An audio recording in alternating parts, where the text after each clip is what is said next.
Hello बच्चों, कैसे हैं आप लोग। आई होप सब ठीक होंगे।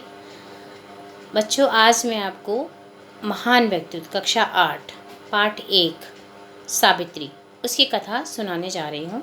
उसका सारांश बताऊँगी आपको। अश्वपति जो मद्र देश के राजा थे, उनकी कोई संतान नहीं थी। वो संतान के प्रति बहुत चिंतित थे, इसलिए उन्होंने ज्योतिषों से विचार विमर्श किया। उन्होंने सब ज्योतिषों को सलाह दी कि आप तपस्या कीजिए, सावित्री देवी की पूजा कीजिए, आपको संतान की प्राप्ति होगी। अश्वपति ने उनकी बात मानी और अपना राजकाज छोड़ करके जंगल में जा कर के 18 वर्ष लगातार निरंतर पूजा पाठ की, तपस्या की। उसके पश्चात उनको एक कन्या रत्न की प्राप्ति हुई।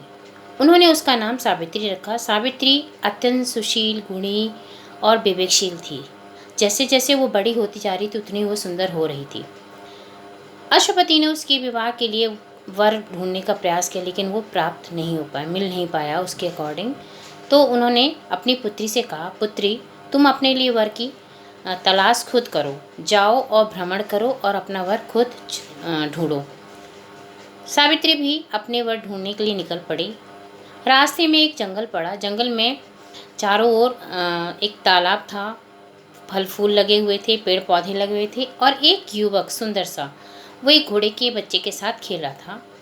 घोड़े के बच्चे ने देखा कोई राजकुमारी रथ पर आ रही है, तो उन्होंने वो खुद जाकर उनसे उनका परिचय पूछा। राजकुमारी ने बताया, मेरा नाम सावित्री है। सत्यवान ने कहा, मैं यहाँ पर रहता हूँ, मेरे माता पिता दृष्टिहीन हैं और वो यहाँ तक तपस्या कर रहे हैं। बोले अच्छा ठीक है। वो जाके अपने माता पिता से उनको मिलवाता है। फिर सावित्री दूसरे दिन वापस अपने राज्य वापस चली जाती है। पिताजी को बताती है, पिताजी मैंने अपने लिए वर ढूंढ लिया है।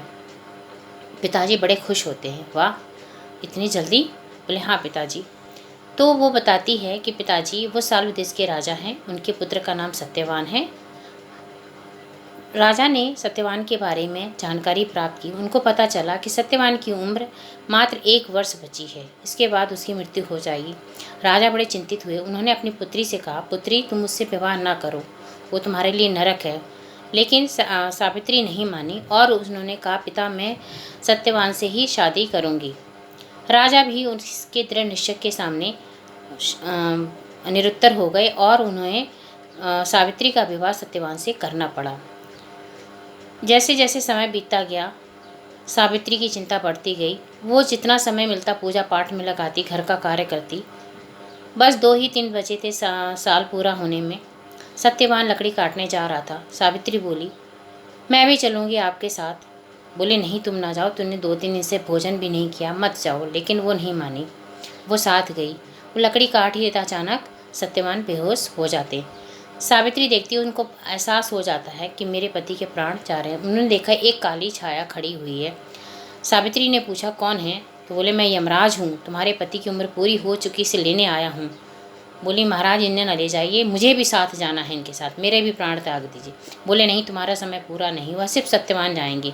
वो यमराज के पीछे पीछे भागने लगती है, लेकिन यमराज उसे मना करते हैं कि तुम जाओ वापस। वो नहीं मानती है, कहती मेरे पति ले जा रहे, मेरे प्राण भी ले जाओ। बोले नहीं।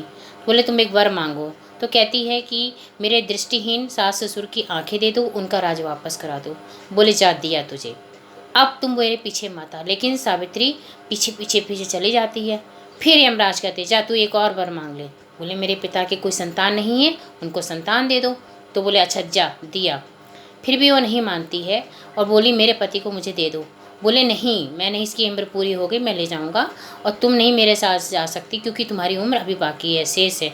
बोली तो फिर ठीक है, मुझे एक वरदान और दे दो। बोले मांग। बोले मुझे भी संतान दे दो। बोले जा दिया तुझे।